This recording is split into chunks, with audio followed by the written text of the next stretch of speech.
The sound of breaking glass should have been the warning. But in a penthouse where silence was purchased with luxury and secrets were buried beneath marble floors, nobody heard it coming. Isabella Martinez stood in the hallway, frozen, her hands still gripping the silver tray. Through the crack in the door, she could see everything. The baby, the woman, the moment before everything shattered. She had been the housekeeper for 3 years. Invisible, obedient, silent. But what she was about to witness would force her to become something else entirely.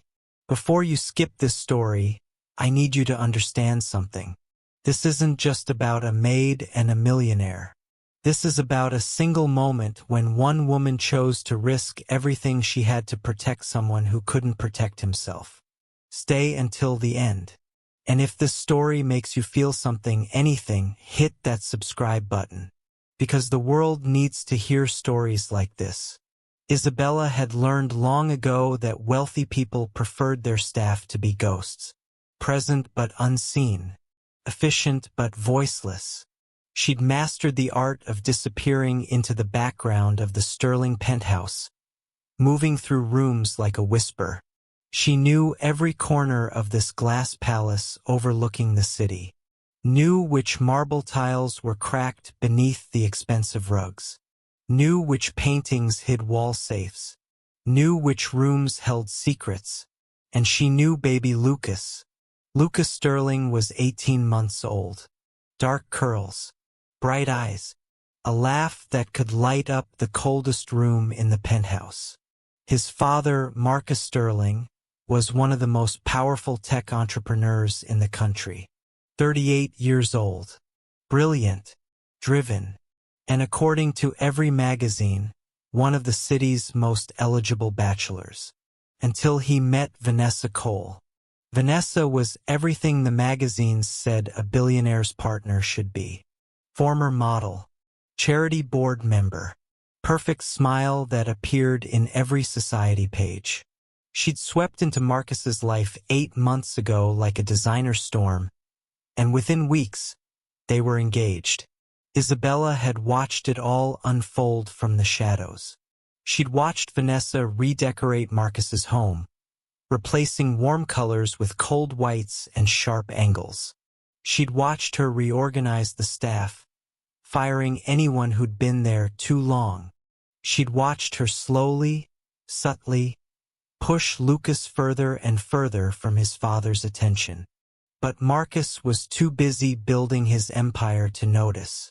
Too focused on closing deals and expanding companies to see what was happening in his own home. Isabella noticed. She noticed how Vanessa's smile disappeared the moment Marcus left for work. How her voice changed when she spoke to Lucas. Sharp where it should be soft, cold where it should be warm. She noticed how the baby had stopped laughing as much. That morning started like any other. Marcus left at dawn for a flight to Singapore. Business meetings. Investor presentations. He'd be gone for 3 days. Vanessa waited exactly 10 minutes after his car pulled away before coming downstairs.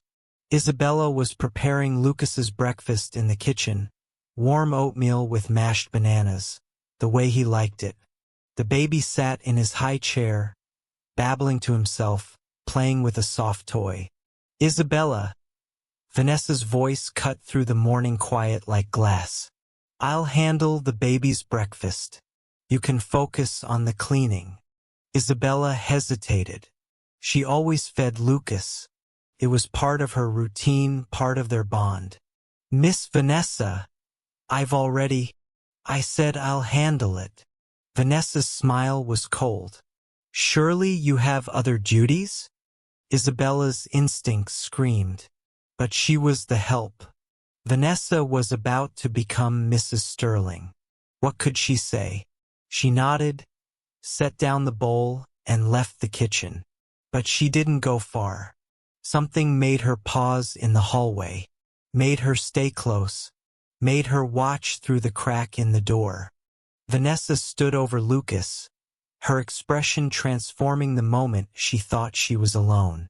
The practiced warmth vanished, replaced by something that made Isabella's blood run cold. Disgust. You, Vanessa said softly to the baby, are a complication, an obstacle, a constant reminder of your father's past mistakes. Lucas looked up at her, confused. His small hand reached out, seeking the warmth children instinctively search for. Vanessa pulled back. Don't touch me with your sticky hands. Isabella's heart pounded. She should intervene, should walk back in. But she was paralyzed, watching. Vanessa picked up the bowl of oatmeal Isabella had prepared, looked at it, then deliberately poured it into the sink. Too soft, she muttered. Children need to learn early, need discipline, structure. She opened the refrigerator and pulled out plain yogurt. Cold, straight from the fridge. She scooped a large spoonful and shoved it toward Lucas's mouth. The baby turned his head away, whimpering. It was too cold. Too much. Eat it, Vanessa commanded. Lucas started crying. I said eat it. The baby cried harder. And then Vanessa grabbed Lucas's face. Not gently. Not the way you touch a child. Hard. Forceful. Her perfectly manicured nails pressing into his soft cheeks. You will learn to obey, she hissed. Starting now. Isabella didn't remember moving, didn't remember making the decision. One moment she was in the hallway, the next she was in the kitchen, her voice louder than she'd ever used in this house. Stop! Vanessa's head snapped around. For a fraction of a second, something ugly flashed across her face. Then the mask slammed back into place. Isabella, she said smoothly, releasing Lucas. Is there a problem? Isabella's hands were shaking. She'd just challenged her employer's fiancé. She could be fired, blacklisted, deported. Her visa depended on this job. But Lucas was still crying, his little face red where Vanessa's nails had pressed. The baby, Isabella managed. He's upset.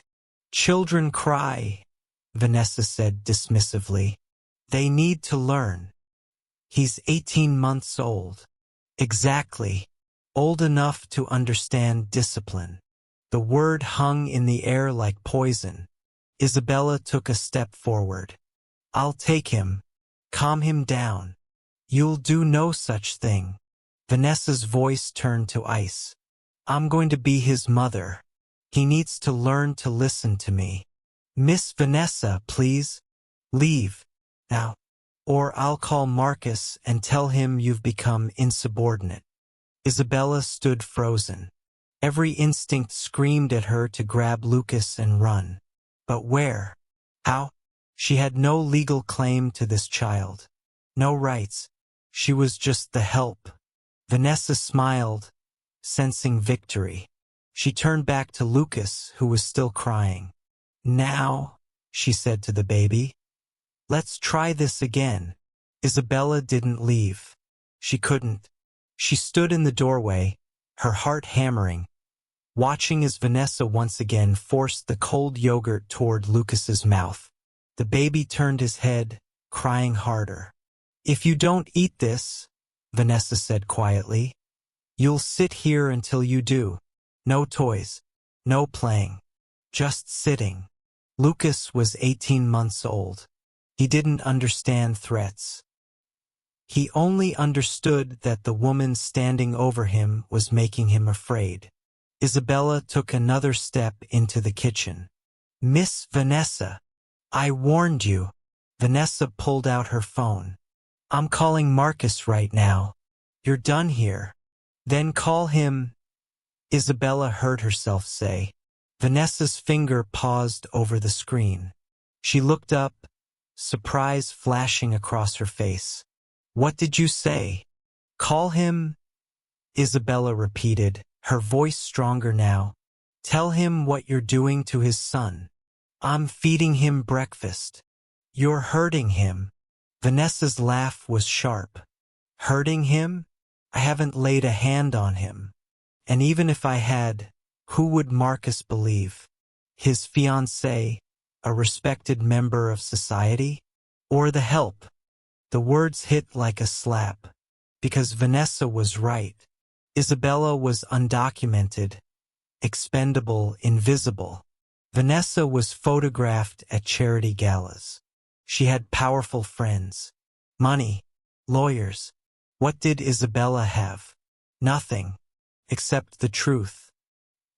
He would believe what's right, Isabella said quietly. Vanessa's expression darkened. She set down the phone and walked slowly toward Isabella.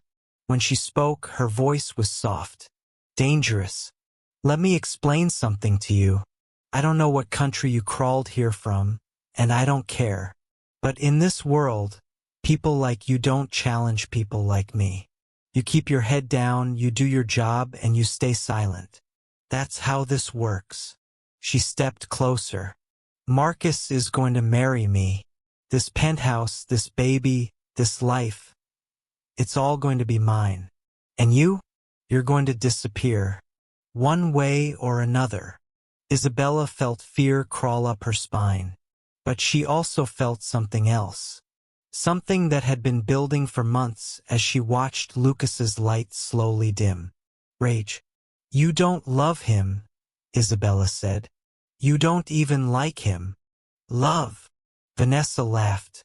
Love is for people who can't afford lawyers. I don't need to love him. I just need him out of the way. The words hung in the air. Lucas had stopped crying, sensing the tension. He looked between the two women, his small face confused and afraid. Isabella made a decision. No, she said simply. No, I won't let you hurt him. Vanessa's eyes narrowed. You won't let me? You have no power here. Then you'll have to go through me. For a long moment, they stood facing each other. The wealthy fiancé and the invisible maid. Two women on opposite sides of every divide that mattered in this world. Except one. Both of them knew that what happened in the next few minutes would determine Lucas's future. Vanessa moved first. She walked to the kitchen counter and picked up a heavy glass vase. A $10,000 piece of art that Marcus had bought at auction. If you don't leave right now, Vanessa said quietly, I'm going to drop this. It's going to shatter. And when Marcus calls to ask what happened, I'm going to tell him you threw it at me in a rage. That you've been unstable, dangerous, that I had to fire you for everyone's safety. Isabella's breath caught. It was perfect, brilliant. Who would question it? The documented evidence of a broken vase. Vanessa's word against hers. You'll never work in this city again, Vanessa continued. I'll make sure of it. I'll call immigration. The vase slipped from her hand. Time seemed to slow as it fell. Isabella watched it tumble through the air, watched it hit the marble floor, watched it explode into 1,000 glittering pieces. But Vanessa hadn't dropped it on purpose. Lucas had reached out from his high chair, reached farther than anyone thought an 18-month-old could, and grabbed the electrical cord from the coffee maker on the counter. The cord pulled. The coffee maker tipped. Hot coffee sprayed across the counter toward Vanessa. She jumped back with a scream. The vase fell. Glass scattered everywhere. And in the chaos, Isabella moved. She grabbed Lucas from his high chair and ran. Isabella didn't think. Couldn't think. She just ran. Through the kitchen, through the dining room, down the hallway toward the service entrance. Lucas clutched in her arms, his small body pressed against her chest. Behind her, she heard Vanessa screaming. Security! Stop her! She's kidnapping the baby! The words sent ice through Isabella's veins. Kidnapping. That was a crime. A serious crime. She'd go to prison. Be deported. Never see her own family again. But Lucas was crying again. and this time it was the scared cry. The one that said the world had become too big and too frightening. "Shoo!" Isabella whispered, still running. "Shoo, Mijo. It's okay. I've got you." She hit the service stairs, 23 floors to the ground. No time to wait for the elevator. Security would be coming. Her legs burned as she took the stairs 2 at a time, one hand gripping Lucas, the other on the railing. Floor 22, 21, 20. Her phone rang. Vanessa's number. She ignored it. It rang again, again, again. On the 15th floor, Isabella's legs nearly gave out. She wasn't young anymore, 52 years old, and she'd spent 30 of those years cleaning other people's houses. Her knees ached, her lungs burned, but she kept moving. On the 10th floor, her phone rang with a different number. Marcus Sterling. Her hand hovered over the phone. Should she answer? Tell him what happened? Would he believe her? Vanessa had been right about one thing. Who would Marcus believe? Isabella let it ring. By the time she reached the ground floor, her entire body was shaking. She pushed through the service exit into the alley behind the building. Fresh air hit her face. The morning sun was bright, almost blinding. The city noise rushed in. Car horns, sirens, construction, life happening all around them. Isabella had no plan, no idea where to go. She just knew she had to get Lucas somewhere safe until she could figure out what to do next. Her sister, Maria, lived 40 minutes away by subway. She'd help. She had to. Isabella adjusted Lucas in her arms and started walking. Fast but not running. Running would attract attention. Just a woman carrying a child. Nothing unusual. Nothing to see. 2 blocks from the building, her phone rang again. This time a number she didn't recognize. She answered. "Hello, Isabella Martinez?" A male voice. Official. Cold. "Yes. This is Detective James Morrison, NYPD. We've received a report that you've taken a child without permission. I need you to return to the Sterling residence immediately." Isabella's blood turned to ice. "I didn't. The baby was in danger. Ma'am, I understand you may have concerns, but taking a child is a serious offense. Return now and we can sort this out. Don't make this worse. Please, you have to listen. Return to the residence now, or we'll have no choice but to issue a warrant for your arrest." The line went dead. Isabella stood on the corner of Park Avenue and 67th Street, holding a baby that wasn't hers, wanted by the police, with nowhere to go. Lucas looked up at her with those big brown eyes, trusting, innocent, completely dependent on her to make the right choice. And Isabella realized with perfect clarity, there was no right choice. Every option led to disaster. If she returned to the penthouse, Vanessa would destroy her and continue hurting Lucas. If she ran, she'd be a criminal, hunted, caught, and when they took Lucas from her, he'd go right back to Vanessa anyway. She needed proof, evidence, something that would make people believe her. Her phone. She'd been carrying it in her apron pocket all morning. The pocket with the recording app she used to remember grocery lists and instructions from Marcus. Had it been recording? With shaking hands, Isabella pulled out her phone and checked the app. Her heart nearly stopped. It had been recording. Since 6:47 a.m. She pressed play. Heard Vanessa's voice. "You are a complication, an obstacle." Heard the moment she grabbed Lucas.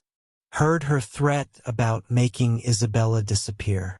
Every word, crystal clear. Isabella looked down at Lucas, then at her phone, then up at the security camera mounted on the corner of the building across the street. She made a decision. She wasn't running anymore.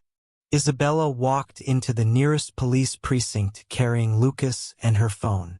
The desk sergeant looked up, annoyed. "Help you?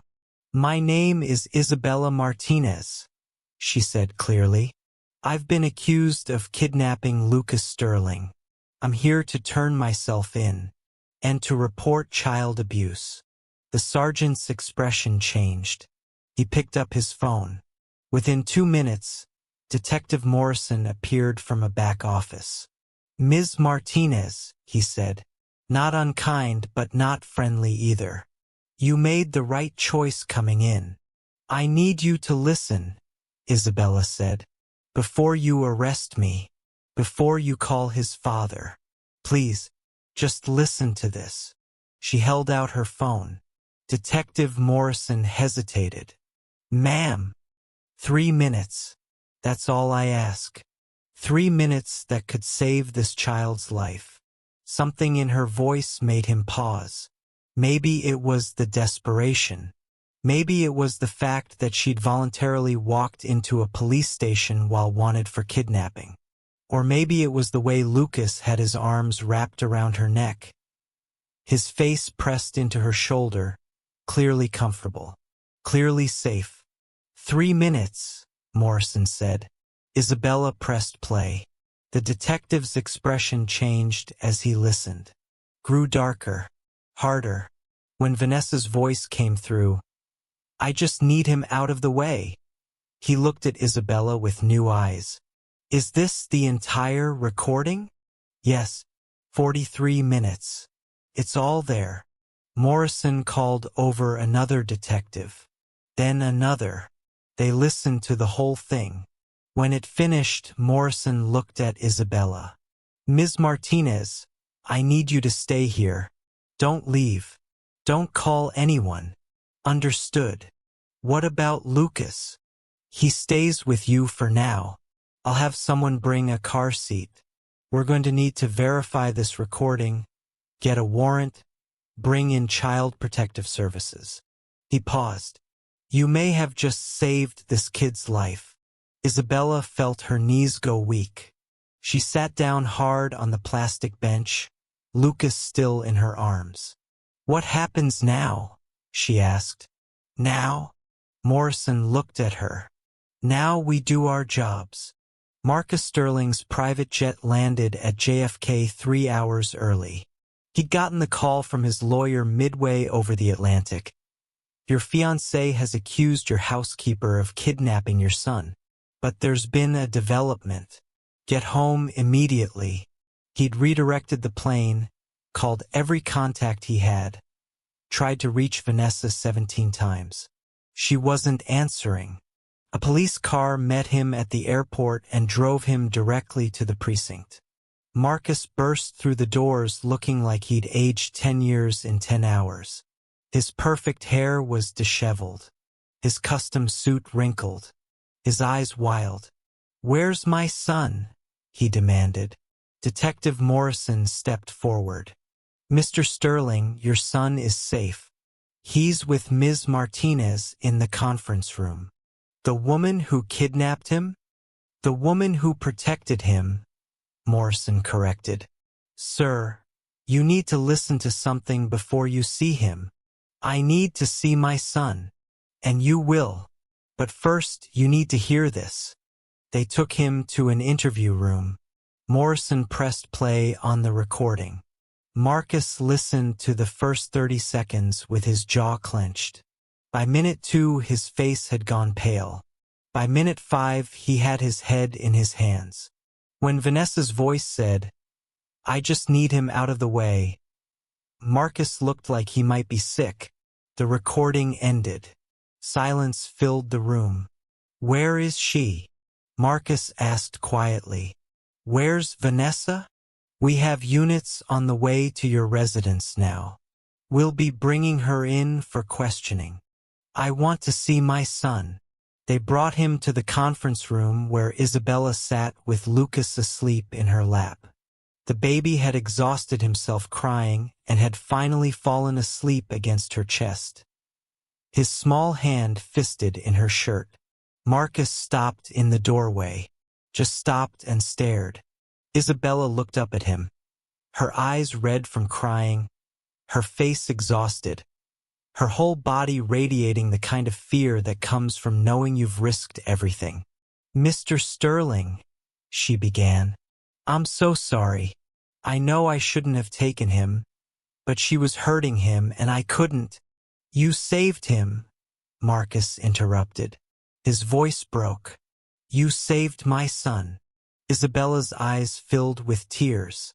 Marcus crossed the room and knelt beside her. He looked at Lucas sleeping peacefully, then up at Isabella's face. "How long?" he asked. "How long has this been happening?" "I don't know. Months, maybe. Small things at first. Cold voices. Rough handling. But this morning was different. This morning Isabella's voice broke. "I couldn't let her hurt him." Marcus reached out and touched his son's head gently. Lucas stirred but didn't wake. "You could have ignored it," Marcus said. "You could have looked away, stayed silent, kept your job, stayed safe." "No," Isabella said simply. "I couldn't." "Why? He's not your child. You don't owe us anything. Why risk everything?" Isabella looked down at Lucas, touched his soft hair, thought about her own children back in Guatemala, grown now with children of their own, thought about all the years she'd spent in this country, working, sending money home, sacrificing everything so her family could have better lives. "Because someone has to protect the children," she said quietly. "Always, no matter the cost." Marcus's eyes filled with tears.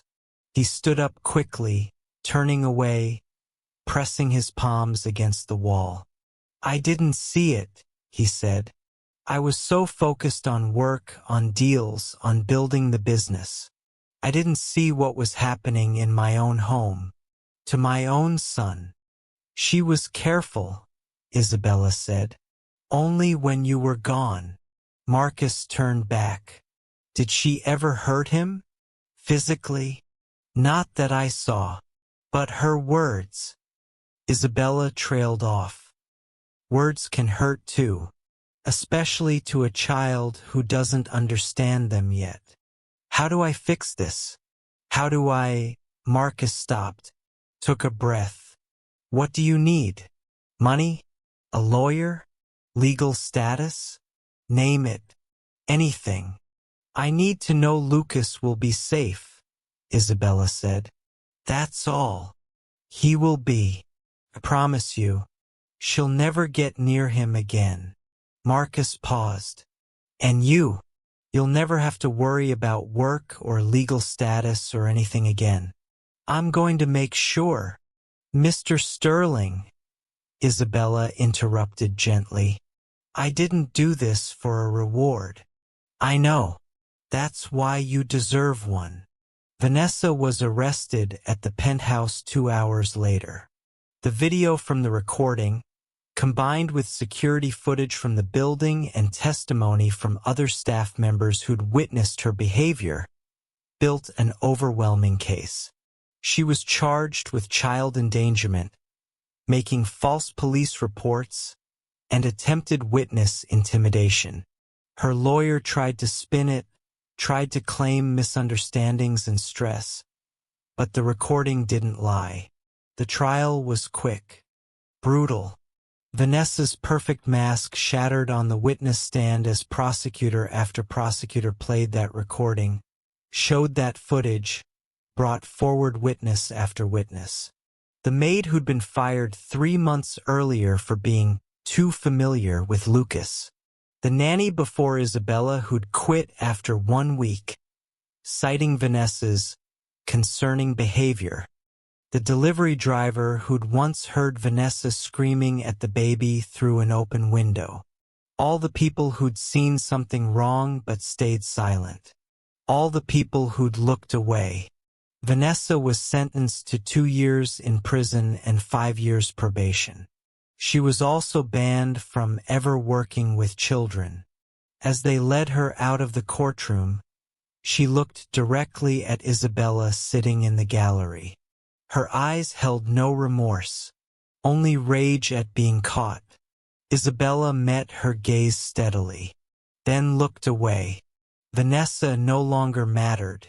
Marcus had kept his word. He'd hired the best immigration attorney in the state, and within 6 months, Isabella had her legal status. She was no longer afraid of being deported, no longer invisible. But the biggest change was in Lucas. The child who'd stopped laughing slowly learned to laugh again. Learned that not every adult would hurt him, that his father was there, that Isabella would protect him. Marcus asked Isabella to stay, not as a housekeeper, but as Lucas's nanny. Full salary, benefits, respect. She said yes, but she also said something else. "I'll stay," she told Marcus, "but only if you promise to be here too. Really here. Not just working all the time. Lucas needs his father." Marcus looked at her. This woman who'd risked everything for a child who wasn't hers, and nodded. "I promise," he said. "I've already started turning down trips, delegating more, because you're right. He needs me. And I almost lost him because I wasn't paying attention." "You didn't lose him," Isabella said gently. "But you came close. Don't forget that." "I won't. Ever."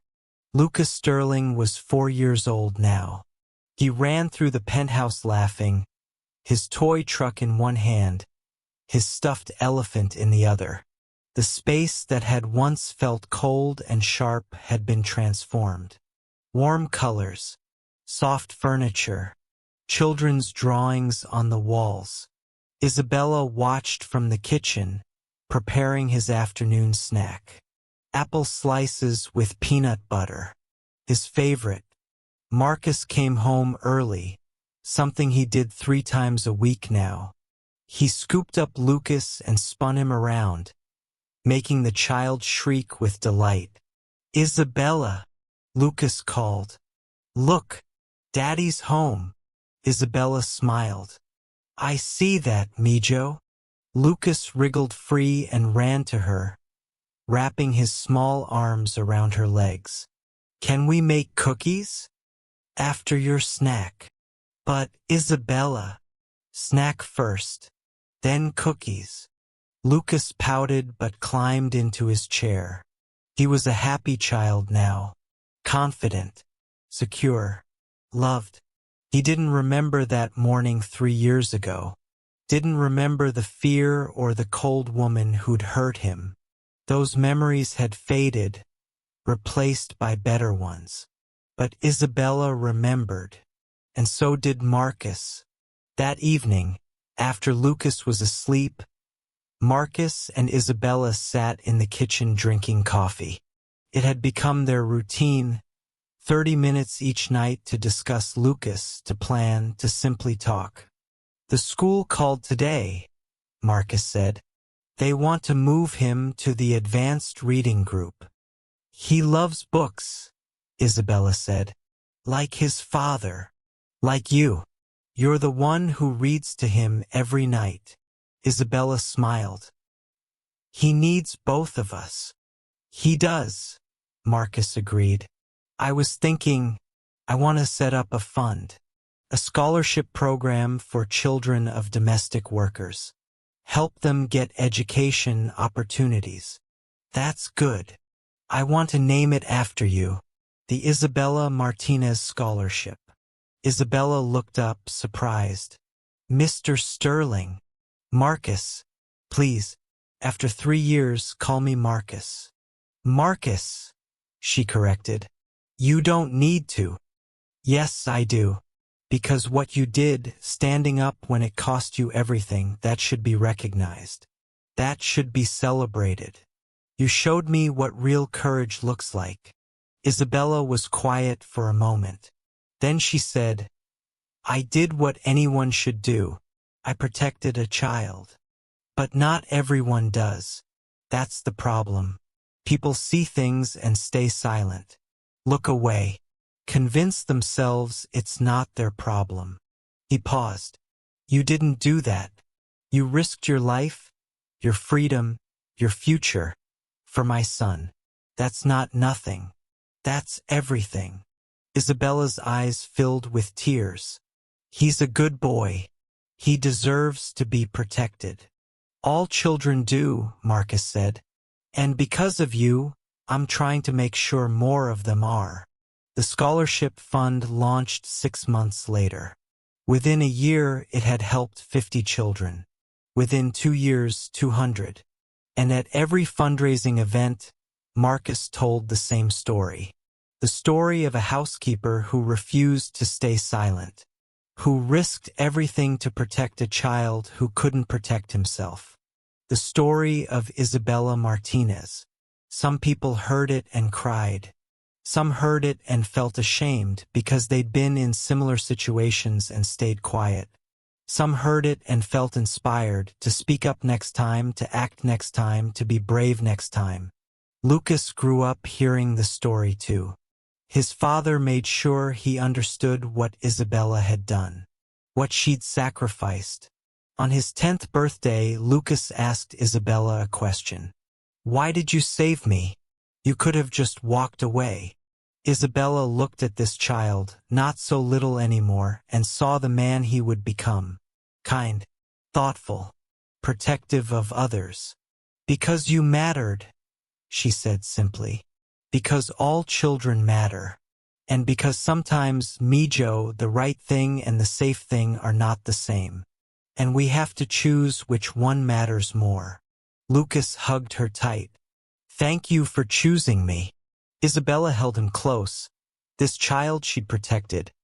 This child she'd helped raise. This child who'd changed her life as much as she'd changed his. Always, Mijo, she whispered. Always.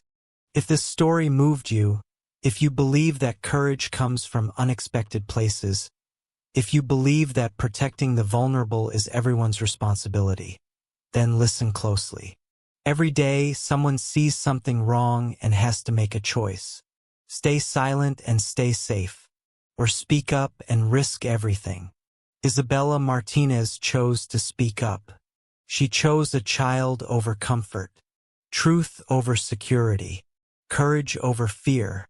And because of that choice, a little boy grew up safe and loved instead of afraid and broken.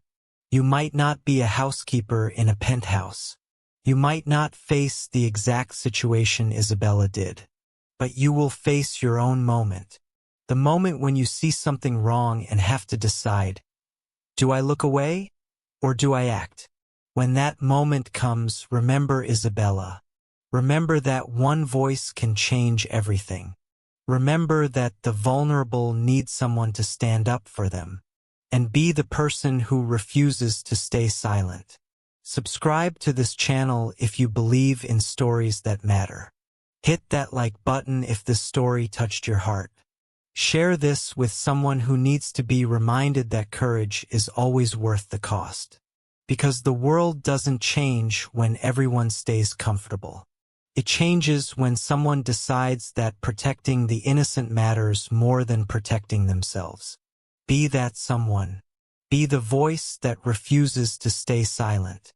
The world is waiting for more people like Isabella Martinez. Will you be one of them?